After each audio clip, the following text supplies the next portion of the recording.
вода.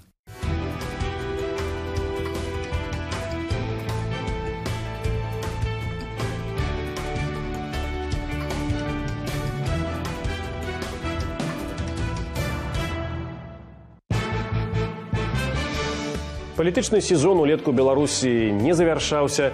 Палітыкі займаліся тым, што рабілі заўсёды і з апазіцыі, і з боку ўлады.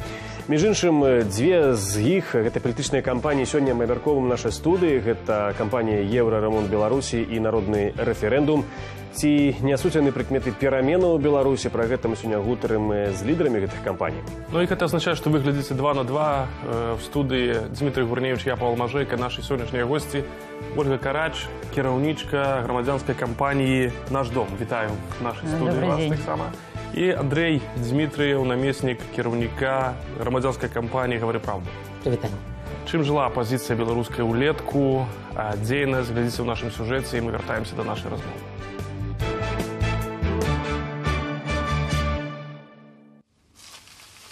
Гурковы сезон – ідэальнае акрэсленне, каб апавесці не толькі пра тое, чым жыве большасць нашых суайчыннікаў з надыходам лета, але і пра тое, як выглядае жыццё беларускай апазіцыі цягам гэтых 3 месяцаў. З пачатку чэрвеня і да апошніх дзён жніўня ў стужках навінаў адносна стала з'яўляліся хіба толькі паведамленні пра народны рэферэндум. Ініцыятыва гэтая з'явілася сёлета ўвесну, калі 4 апазіцыйныя структуры – Рух за свабоду, кампанія «Гавары праўду», партыя БНФ і БСДП «Грамада» пастанавілі вынесці на ўсе агульнае галасаванне самыя важныя для беларусаў пытанні да праблемы, што турбуюць грамадзянаў ва ўсіх кутках краіны. Мяркуецца, што для будучага рэферэндуму самі ж грамадзяне сфармулююць не больш за 5-6 галоўных пытанняў. Менавіта дзеля іх вызначэння цягам усяго лета ініцыятары плебісцыту аб'ехалі некалькі дзясяткаў беларускіх гарадоў. Сустракаліся яны з працаўнікамі мясцовых прадпрыемстваў, актывістамі палітычных сілаў, моладдзю, а таксама прадпрымальнікамі, якія традыцыйна маюць шмат прапановаў у правядзенні палітычных і эканамічных зменаў у краіне. Цікава, што пакуль сярод найбольш папулярных праблемаў грамадзяне называюць пытанні якасці адукацыі ды аховы здароўя, выбарнасці ўлады і эфектыўнасцю судовай сістэмы. Адзначыць варта, што ўлады да ініцыятывы народнага рэферэндуму выказваюць велізарную цікаўнасць. Дзесьці затрымаюць актывіста з улёткамі ініцыятывы, дзесьці забароняць сустрэчы палітыкаў з грамадзянамі. Міліцыя, а таксама праваахоўнікі ў цывільным прысутнічалі падчас кожнай размовы ды суправаджалі актывістаў цягам кожнай паездкі па гарадах. На фоне ініцыятывы народнага рэферэндуму рэшта леташняй апазіцыйнай актыўнасці выглядае даволі сціпла. Цікава, што шмат увагі да дзейнасці апаненту ўлады традыцыйна прыцягвае сама ж улада. Да прыкладу, суд Першамайскага раёну сталіцы прызнаў сёлета маладафронтаўца Владзіміра Яроменка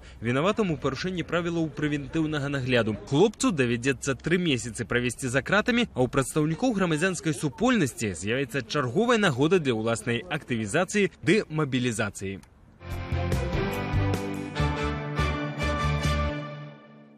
Ольга, вы назвали программу вашей кампании «Евроремонт Беларуси». Ну, пригожая назва, образная, шматабіцальная, але так направду, навошта патрэбны беларусам евроремонт? Зараз на Беларусі існуюць такі, в прынцыпе, мала хто пра гэта ведае, але ўлада вельмі добра ведае, стандарты якасці жыцця, ці стандартныя, ці сацыяльныя стандарты. І якраз мэтай нашай праграмы «Еўраремонт Беларусі» ёсць набліжэнне стандартаў якасці жыцця ў Беларусі да стандартаў якасці жыцця ў Еўропе. Зараз існуе 45 законаў, і там шмат розных падзаконных актаў, і ёсць часам вельмі разумныя стандарты якасці жыцця, ёсць часам вельмі дурныя, але наша кампанія набліжана ставіць мэтай, каб беларусы жылі лепш. Гэта як бы агульна, можна некалькі прыкладаў, якія стандарты, якія сёння ёсць у Беларусі, павінны, ці вы бы хацелі, каб яны адпавядалі стандартам еўрапейскім? Ну, па-першае, гэта еўрапейская якасць медыцыны. Мы лічым, што на Беларусі, нягледзячы на тое, што ўсё ж такі бясплатная медыцына і кожны мае права на медыцынскую дапамогу, зараз якасць медыцынскіх паслугаў яна не адпавядае якасці, напрыклад, у Еўропе, нават у Літве ці ў Польшы. І мы б хацелі б гэтую якасць палепшыць і патрабаваць ад уладаў і дабівацца, каб медыцына і медыцынскія паслугі былі лепш. Калі мы кажам пра сацыяльныя стандарты ці стандарты якасці жыцця, вось, ведаеце, у Беларусі насамрэч шмат чаго рэгламенціруецца. Напрыклад, нават прыбіральні існуе такі вельмі, стандартны стандарт, калі можна так сказаць. Гэта адна публічная прыбіральня, бесплатная прыбіральня павінна быць на 10 тысячаў жыхароў. І вось калі пачынаеш у кожным горадзе, у кожным там маленькім гарадке... Канешне. І вось калі мы пачынаем правяраць на паперы, напрыклад, вось калі мы бярэм Віцебск, мой горад, то атрымоўваецца, што на 350 тысячаў жыхароў ёсць 419 прыбіральень. Але калі чалавек у цэнтры, прабачце, хоча ў прыбіральню, ён не можа знайсці гэтую прыбіральню, бо гэтыя прыбіральні, калі глядзець па адрэсах, ці не існуюць, і там яны проста прапісаныя, ці яны на могілках, бо гэта значыць, што чалавек павінен там хапаць таксоўку і ехаць кудысьці там невядома куды, ці навогул зачыненыя, ці не працуюць. І вось калі мы кажам пра стандарты якасці жыцця, добры стандарт. Кожны чалавек мае права на прыбіральню ў горадзе, калі ён там дзесьці гуляе. Але насамрэч атрымоўваецца, што нават такой стандарт ён не выконваецца на практыцы. Андрей, вы праехалі сваімі калегамі з руху за свабоду і Беларускага народнага фронту, здаецца, больш за 30 гарадоў за лета. Скажыце, як ваше ўражанне, людзі саспелі ўжо да перамену ў Беларусі? Патрэбны ім гэты народны рэферэндум і вы асабіста, і вашыя калегі? Я думаю, што людзі саспелі да таго, каб сапраўды задумацца пра будучыню, таму што маё адчуванне і... Толькі на гэта, так? Задумацца. Ведаеце, гэта пачатак. Не трэба чакаць адразу. І, мабыць, гэта часам наша памылка, што мы чакаем, вось гэта заўтра будзе, да? Гэта праца, руплівая, штодзённая праца, якую трэба весці з людзьмі. Але я магу сказаць прынцыповая розніца. Ведаеце, там, за 2 гады я магу гэта нават параўноўваць. Калі ў 2009 годзе людзі казалі, у будучым будзе ўсё ў парадку, да, мы будзем жыць нармальна, то зараз людзі кажуць, не. Вось так, як ёсць, не можа быць. Але не збягаюць людзі ад вас, калі вы прыязджаеце? Так, не баяцца яны вас? Баяцца, калі ёсць камеры па шырасці. Да? Вось калі ёсць нехта з камеры спрабуе фатаграфаваць, і там журналісты, людзі не хочуць адмаўляць. І другое, калі яны яшчэ не разумеюць пра што. Вось калі яны бачаць палітыкаў, ці разумеюць, што мы палітыкі, і кажуць, а не, гэта пра палітыку, гэта не пра нас. А калі ты кажаш, ведаеце, тэма народнага рэферэндума, напрыклад, будзе не палітыка, а будуць вашы пытанні. Якія гэта могуць пытанні? Гэта можа быць разняволенне эканамічнай ініцыятывы, да? Каб вам далі нарэшце працаваць. Праблема туалету. Недахопу прыбіральняў таксама хвалюе. Ну, сапраўды вы это бачылі? Не, мы не бачылі праблему туалетаў, але бачылі праблему тым, што людзі... Якія стандарты? Слухайце, вы ў Беларусі. У Беларусі ўсё гэта залежыць ад таго, наколькі сёння ўлада можа кінуць і лічыць патрэбным кінуць людзям костку. Да?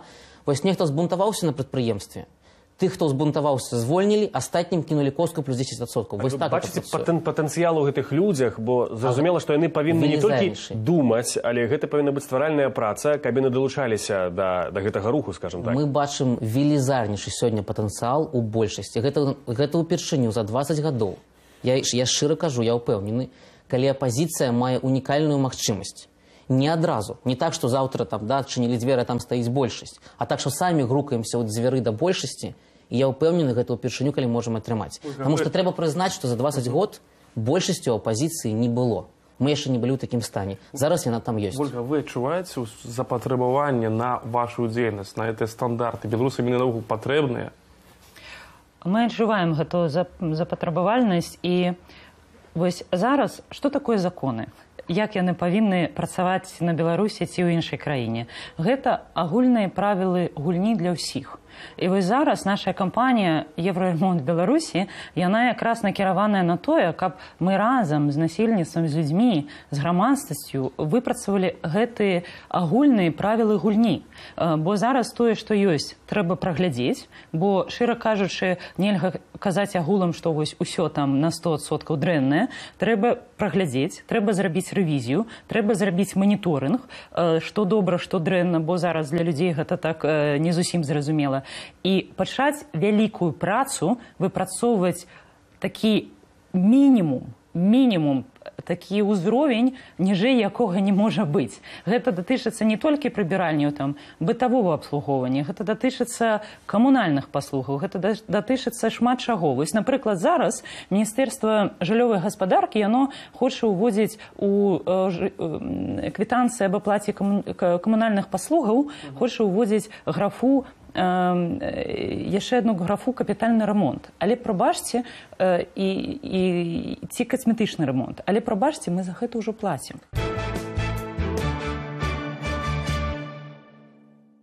Цінюся так, што людзі проста выпускаюць пар падчас сустрэчы з вамі, падчас правядзення вамі гэтых кампаній. Ну, яны скажуць тое, што іх хвалюе.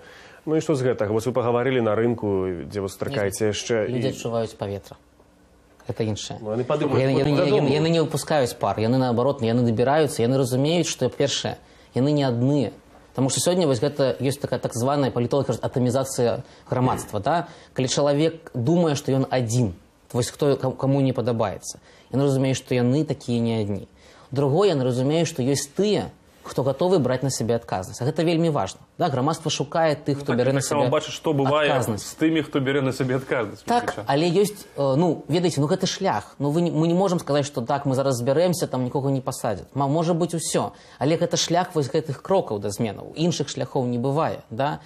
І мне падаецца, што таксама з людзьмі трэба размаўляць. Вось Вольга зараз сказала пра ЖКХ, да? Што трэба там падвышаць стандарты.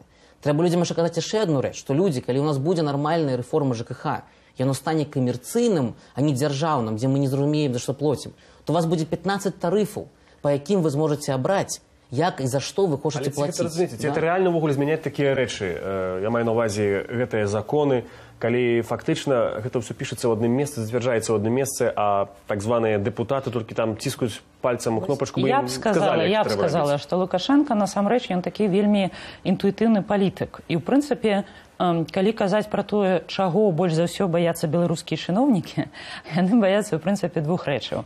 Яны баяцца статыстыкі і яны баяцца гумару.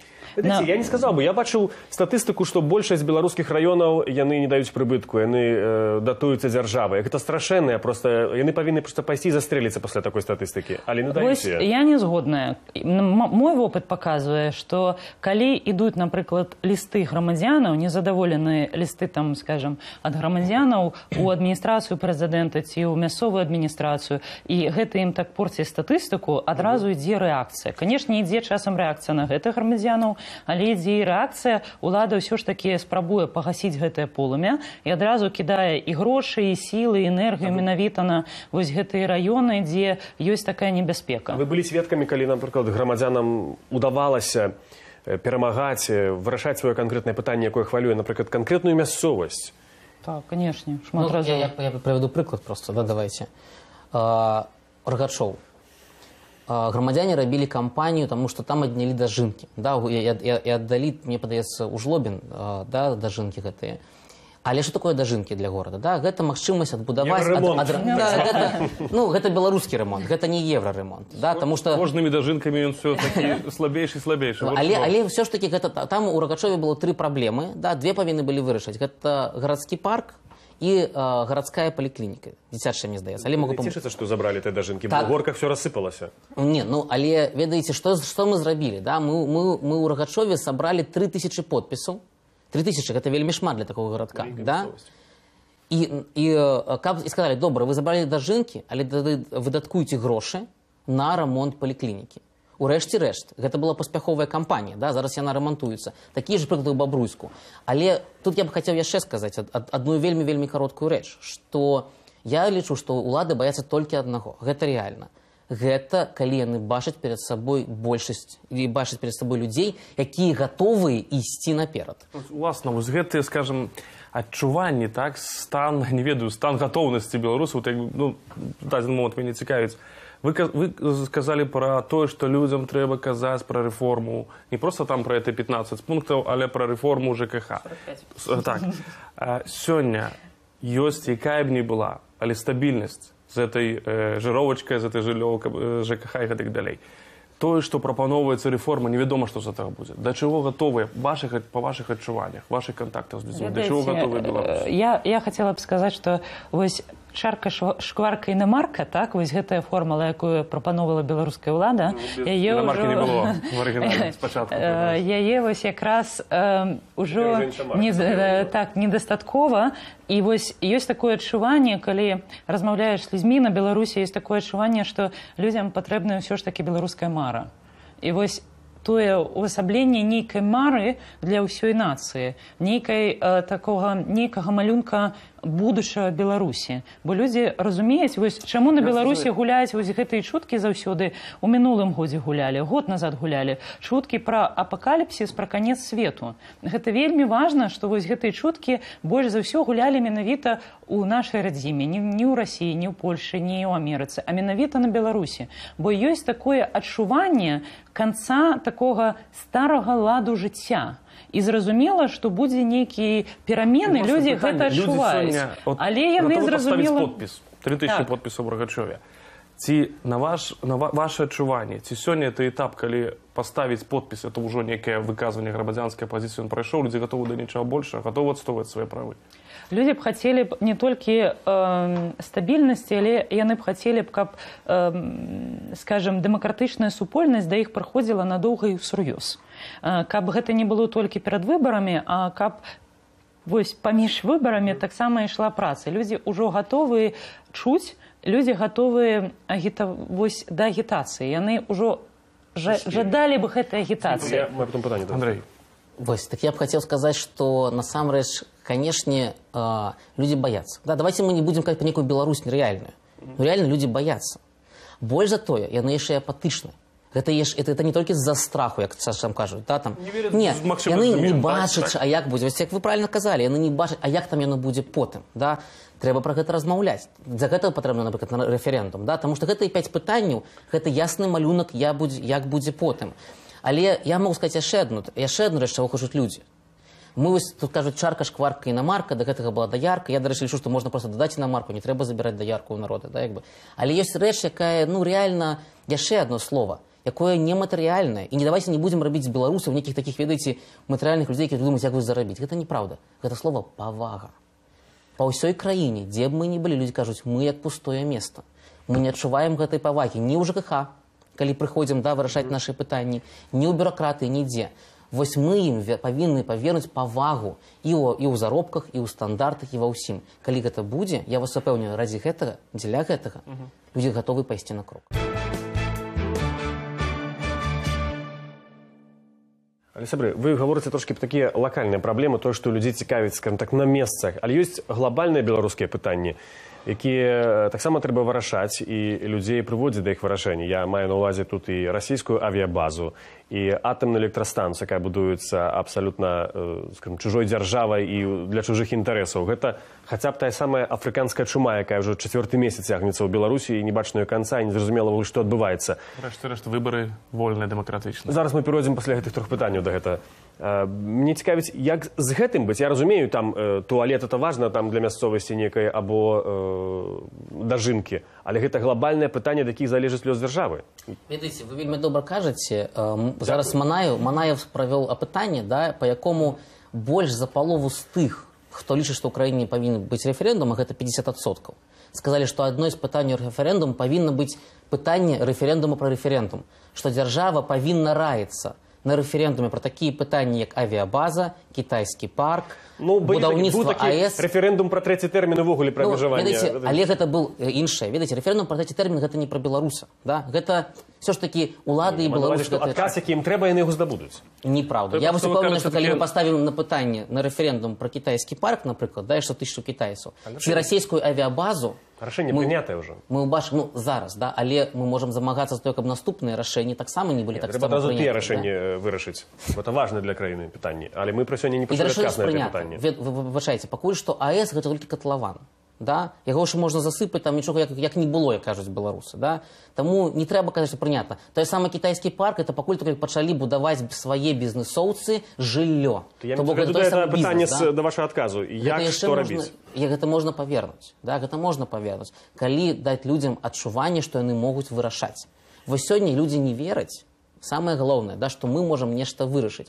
У той момант, калі яны адчуюць, што сапраўды мы большасць, і мы вырашаем, пачнуцца перамены. І сапраўды людзей, я не ведаю пра расійская авіабаза, гэта для людзей далёка. А вось калі ты кажаш, вы ўвогуле лічыце, што замежныя войскі павінны быць тут? Я не ведаю беларуса, які б сказаў, ну, канешне, да. Кажуць, ведаеце, да, лепш быць братамі, але па-за рэчкай. Ну так, але многія лічаць, што такая авіабаза, напрыклад, у Лідзе, это эканамічна падымае цэлы горад, бо трэба карміць тых вайскоўцаў. Там ёсць розныя пазіцыі. Ведаеце, мы пачалі праграму «Евраремонт» менавіта таму, што мы хочам патлумачыць людзям вось гэтую сувязь паміж такімі высокімі палітычнымі пытаннямі, якія вельмі далёка, так? І, падаецца, мяне не датычацца асабіста.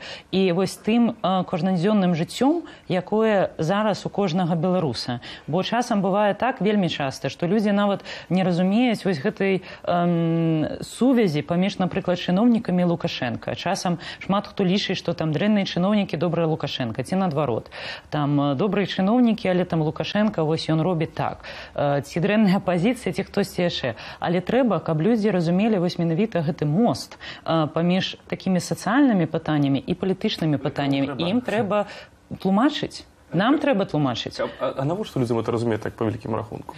Таму што ад гэтага залежыць, у прынцыпе, іх жыццё. Прычым у такім прамым сэнсе. Калі вось было пытанне пра смяротнае пакаранне вельмі даўно, мы не разумелі, што гэтае пытанне, мы думалі, гэтае пытанне датычыцца мафіі, яно датычыцца бандытаў, яно датычыцца, ну, сапраўды, хто ж вось ёсць мафія, ёсць людзі, якія забіваюць іншых людзей. Ну, яны павінны быць пакараны? Павінны. Але мы не разумелі, ну, скажам, але мы не разумелі, што гэтае пытанне, яно датычыцца кожнага. Я боюся, што калі гэтае пытанне вы высунеце на рэферэндум, то якраз такі большасць падтрымае смяротнае пакаранне. Таксама. Я вось не ўпэўненая, таму што мы, ў прынцыпе... Так, але ўсё ж такі людзі пачалі пэўныя рэчы разумець пасля, шмат гадоў пасля. І думаю, што і тая ж маці Кавалёва, яна таксама стала разумець шмат чаго, вось, шмат гадоў пасля, і ўпэўненая, што на рэферэндуме яна галасавала за смяротнае пакаранне. А ці вы зразумелі, Ольга, ўжо і прынялі рашэнне, што будзеце балтавацца на выбарах прэзідэнта? Такія чуткі ёсць, плёткі ёсць, все больш людзей пра гэта кажа. 2 Не, гады. такога рашэння няма. Калі яно будзе? Прыадкрыйце нам Вы так пытаецеся. Я ж ўсё ж такі жанчына. Ну, павінна быць нейкая інтрыга. Ведаеце, я за гендерную роўнасць абсалютна. То бок вы не гатовыя пакуль на гэтае пытанне, так не прынята рашэнне яшчэ. Нема. Так, сенсацыя не атрымалась. Добра, для пытання ўсё ж такі, як бы, пра аб'яднанне. Выбары будуць. Так, і мы... І найперш мясцовыя. Так. Ну, але, Андрэй, вядома, што у нас ўсё ж такі большая інтрыга вакол прэзідэнцкіх выбараў. І вы таксама не апошняя асоба, якая і ў нашай студыі ўжо заяўляла пра тое, што гэтыя перамовы вядуцца. Пазней, правда, гавары праўду, выйшла з гэтых перамоваў. Але ці сёння ёсць крок наперад вось у пошуках адзінага кандыдата? Ну, бо 2 гады Александр Лукашенко выбарчую кампанію працягвае ўжо 3-й год пасля папярэдніх выбараў. І актыўна вядзе кампанію. Так, давайте мы расставим кропки над «и». «Говори правду» не выходила с перамовы по адзінам. «Говори правду» выйшла з публічных плявузганняў на тэму, які там павінны, калі павінны быць адзіны. Калі вы хочаце зараз размаўляць пра адзінага, мы можам гэта яшчэ гадзіну размаўляць. У нас 3 хвіліны ёсць. Я растлумачу, чаму зараз не час. Я вам пра гэта растлумачу, да, для гэтых публічных тэмаў. Гэта не публічная тэма, і мы ў межах і сваёй кааліцыі, я думаю, прыйдзе час, і з астатнімі будзем размаўляць. Мы на пазіцыі адзіны павінен быць. І іншай пазіцыі няма. Да? Мы гэтаму пярэчыць не будзем, будзем спрыяць. Але я вось што хочу сказаць. Я ўсё роўна лічу, што сёння гэта не толькі змаганне асобаў, там Лукашенка і нехта з іншым прозвішчам. Гэта змаганне ідэяў, якая будзе краіна, што на будучым. Вось што будзе ў будучым, як сказаў Павар пра стабільнасць. Беларусы разумеюць, добра, дрэнна, але разумеюць. Нам трэба прад'явіць нашу будучыню, нашу візію. Рэферэндум – гэта 5 пытанняў, 5 адказаў, якія прад'яўляюць нашу візію. Калі ў адзінага кандыдата будзе такая візія, якая будзе, можа, нават больш моцная за яго, гэта дасць ему магчымасць упершыню сабраць большасць. Якія шансы на дадзеным этапе? Якія шансы таго, што гэтая візія адзіная, супольная з'явіцца? Ведаеце, за рэферэндум мы збярэм 450 000 подпісаў, я ў гэтым упэўнены. Да? Мы пройдзем для гэтага, мы падлічылі больш за 2 мільёна кватэраў. Мы зробім велізарную працу за гэтыя 2 гады. Тое, што большасць будзе лічыць сапраўднай дэмакратычнай візіі, і будзе гэтай дэмакратычнай візіі. Калі нейкія мелкія сілы, групоўкі гэта не будзе падтрымоўваць нават у межах дэмакратычнай супольнасці, ні гэта не будзе нікога цікавіць. Народную рэферэндумную кампанію падтрымліваюць, я так разумею, 4 4, так. І будзе больш. 4, Будзе, так. зараз будуць яшчэ новыя дадавацца, будзе больш. Ну, іншыя ведуць сваю кампанію, то есть атрымліваецца ў любым выпадку, што мы знаходзім. Яна не Ольга супрацьлежыць. Карач, напрыклад, не ездзіць з вами по рэгіёнах, у є свая кампанія ёсць. Але у нас ёсць розніца. У прынцыпе, Еўраремонт Беларусі, ён ёсць грамадзянскай кампаніяй, і ён накіраваны на мабілізацыю грамадзянаў на вырашэнне сваіх праблемаў. І я не бачу тут супрацьлегласці. У прынцыпе, я лічу, што наша ўся дзейнасць, яна ўсё роўна кладзецца ў одну капілку. Мы мабілізуем грамадзянаў, там, Гавары Праўда мабілізуе грамадзянаў, Рух за свабоду мабілізуе, хтосьці там яшчэ. І, в прынцыпе, я думаю, што, ведаеце, у пэўнай матэматыцы паралельныя прамы, яны так ўсё ж такі перакрыжоўваюцца. Думаю, што гэта адбудзецца ў пэўны момант. Палітыкі, яны, ў прынцыпе, такія палітычныя жывёлы, ведаеце. Калі выгадна, адразу все аб'ядноўваюцца вельмі хуценька і няма ніякіх праблемаў. Дзякуй, сябры, што вы былі ў нашай перадачы. Я проста нагадаю нашым гледачам, што чакайце і шукайце гэтых людзей у вашых гарадах і вёсках, яны абавязкова павінны прыехаць. А калі не запрашайце перадусім. Так, абавязкова высылайце ў інтэрнэце праз адзін партал Google, вы знойдзеце іх усе кантакты. Дзякуй, сябры, што вы былі разам з намі. Сёння з намі была разам Ольга Карач, Андрэй Дзмітрыў. Перадачу да вас вялі Павел Мажэйка і Дзмітрый Гурневіч. Вы глядзелі 2 на 2 на Белсаце. Сустрэнемся роўна праз тыдзень. Бывайце.